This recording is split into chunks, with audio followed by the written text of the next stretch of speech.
Olá, pessoal!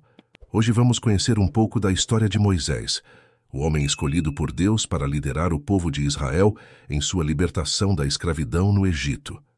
Moisés nasceu num momento terrível para o seu povo, os israelitas. Eles viveram no Egito por centenas de anos, tendo se estabelecido originalmente lá, quando seu ancestral José havia sido governador do Egito sob o faraó anterior. Em total contraste com seu modo de vida privilegiado durante a época de José, os israelitas haviam sido escravizados e sofriam sob o domínio de seus senhores egípcios. Para aumentar esses problemas, o faraó ordenou o massacre de todos os meninos israelitas, porque estava preocupado com o rápido crescimento da população. A família de Moisés estava determinada a salvá-lo da morte. Por um tempo, eles simplesmente o esconderam, mas logo ficou claro que precisavam de um plano diferente. Joquebede, a mãe de Moisés, elaborou um plano ousado para salvar o seu filho. Ela colocou-o num cesto tecido que podia flutuar. Ela cuidadosamente escondeu a cesta entre os juncos do rio Nilo e designou Míriam, a irmã mais velha de Moisés, para vigiá-lo secretamente. Para o horror de Míriam, a filha do faraó que tinha vindo tomar banho no rio, vislumbrou o cesto. A princesa enviou a sua escrava para ir buscar o cesto e descobriu o bebê hebreu. Movida com compaixão, ela decidiu salvar a criança. Movendo-se rapidamente em ação, Míriam se aproximou e perguntou à princesa se ela gostaria de uma mulher hebraica para cuidar do bebê. Isso foi acordado, e então Míriam rapidamente trouxe sua mãe para conhecer a filha do faraó. Um acordo foi feito permitindo que Joquebede cuidasse de Moisés e ela foi até paga para fazer isso. E assim foi que a sua própria mãe israelita cuidou de Moisés. Quando ele era mais velho, sua mãe o levou para a filha do faraó e Moisés tornou-se seu filho adotivo. Foi neste ponto que a filha do faraó formalmente nomeou o menino Moisés, que significa "eu o tirei da água". Graças a esta transição dramática, o filho de um escravo israelita foi criado como príncipe do Egito. Apesar de seu status e estilo de vida luxuoso, no entanto, ficaria claro que Moisés se lembrava de suas raízes e simpatizava com seus companheiros israelitas escravizados. Passaram-se vários anos e Moisés era agora um homem adulto. Um dia, testemunhou um egípcio abater impiedosamente num escravo hebreu. Enfurecido com essa injustiça e crueldade, Moisés resolveu o problema com as próprias mãos. Quando ele pensou que ninguém estava olhando, ele matou o egípcio e enterrou o corpo da vítima na areia para esconder as evidências. No dia seguinte, Moisés estava fora de casa novamente, quando viu dois escravos hebreus lutando um contra o outro. Quando ele tentou interromper a luta, um deles se virou para Moisés e perguntou se ele planejava matá-lo, como fez com o egípcio.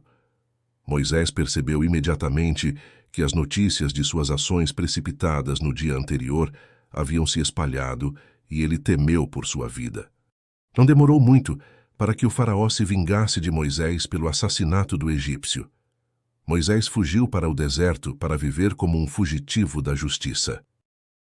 A vida no deserto era totalmente diferente da existência mimada de Moisés durante toda a sua vida como membro da família real egípcia. Ele finalmente chegou à terra de Midian, onde descansou perto de um poço. Depois de um tempo, 7 filhas de um príncipe e sacerdote de Midian foram ao poço tirar água para os rebanhos de seu pai. Tudo estava bem, até que alguns pastores locais apareceram e expulsaram as mulheres. Moisés salvou o dia intervindo, afugentando os pastores e dando água aos rebanhos para as mulheres. Quando a notícia de seu heroísmo chegou ao pai, ele convidou Moisés para uma refeição e o recompensou com uma de suas filhas, Zípora, em casamento. Moisés se reinventou como pastor, e com Zípora criou uma família e viveu feliz por muitos anos. Um dia, enquanto cuidava de suas ovelhas, ele notou uma misteriosa sarça ardente. Deus falou por meio da sarça e ordenou a Moisés que desistisse de sua vida tranquila no deserto, voltasse ao Egito e libertasse os israelitas da escravidão. Moisés estava muito relutante em assumir esta nova missão. Ele estava com medo e também preocupado com sua capacidade de falar com o faraó. Deus disse que Moisés podia levar o irmão Arão para falar. Então Moisés voltou para o Egito com sua esposa e filhos. Arão se juntou a eles no caminho, e os dois se encontraram com os anciãos dos israelitas no Egito, ganhando o seu apoio. Mas os irmãos tiveram menos sorte quando se aproximaram de Faraó, declarando que Deus queria que os israelitas fossem libertados. Faraó recusou-se de imediato, dizendo que não conhecia nem obedeceria ao seu Deus, nem deixaria o povo ir. Em retaliação a esse pedido ousado, o faraó instruiu seus condutores de escravos a pararem de fornecer palha aos israelitas para a produção de tijolos. Eles foram forçados a coletar a palha para si mesmos, mantendo a cota de produção de tijolos a mesma de antes. Incapazes de acompanhar essa carga de trabalho, os israelitas se voltaram contra Moisés e Arão, culpando-os pelo fardo adicional. Moisés e Arão não desistiram. Eles se aproximaram do faraó novamente, desta vez com um sinal milagroso. Moisés jogou seu cajado no chão e ele se transformou em uma cobra. Os mágicos do faraó realizaram com sucesso a mesma façanha. Entretanto, a cobra de Moisés comeu todas as outras cobras. Apesar disso, o faraó ainda se recusou a permitir que esse incidente mudasse de ideia. Uma sucessão devastadora de pragas se seguiu quando Moisés implorou ao faraó para deixar o seu povo sair do Egito. O rio Nilo se transformou em sangue, enxames de rãs, mosquitos e moscas desceram sobre a terra, o gado do egípcio morreu, os egípcios foram atingidos por furúnculos e atingidos por pedras de granizo. Um enxame de gafanhotos dizimou as plantações e a terra foi envolta em trevas. O faraó se recusou obstinadamente a dar o sinal verde final até a última praga, a morte do filho primogênito de cada família que não pintasse o sangue sacrificial de um cordeiro no batente da porta de sua casa. O faraó finalmente cedeu depois da morte do seu primogênito. Ele exortou Moisés e seu povo a sair, e os egípcios encheram os israelitas de presentes para a viagem enquanto eles partiam. Pouco depois da partida dos israelitas do Egito, Faraó mudou de ideia. Ele reuniu suas forças para recapturar os israelitas enquanto eles estavam acampados perto do Mar Vermelho. Moisés levantou a vara ao mar e Deus separou a água, permitindo que os israelitas atravessassem.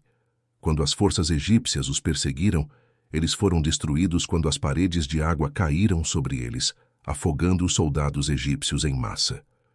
Os israelitas tinham sido verdadeiramente libertados. Moisés enfrentou vários testes de sua liderança no deserto.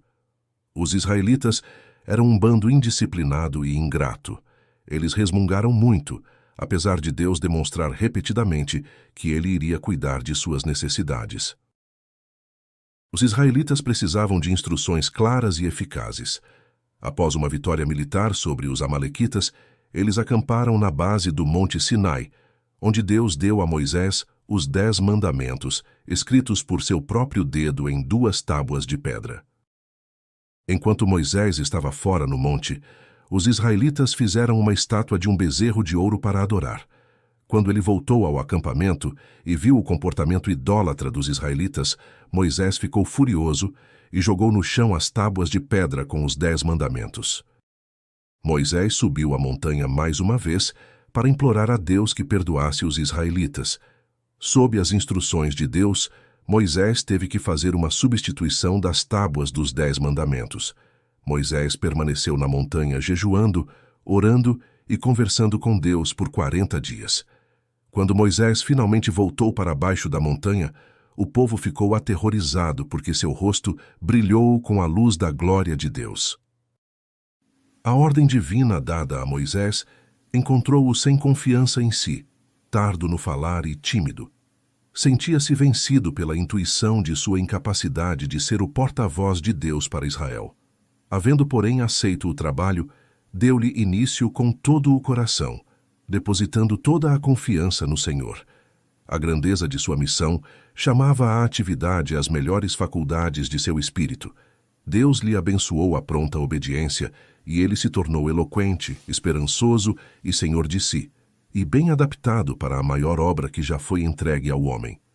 Isto é um exemplo do que Deus faz para fortalecer o caráter daqueles que nele confiam amplamente e dar-lhes, sem reserva, as suas ordens. Essa foi a nossa história de hoje. Se inscreva e ative as notificações para manter sua espiritualidade a cada dia.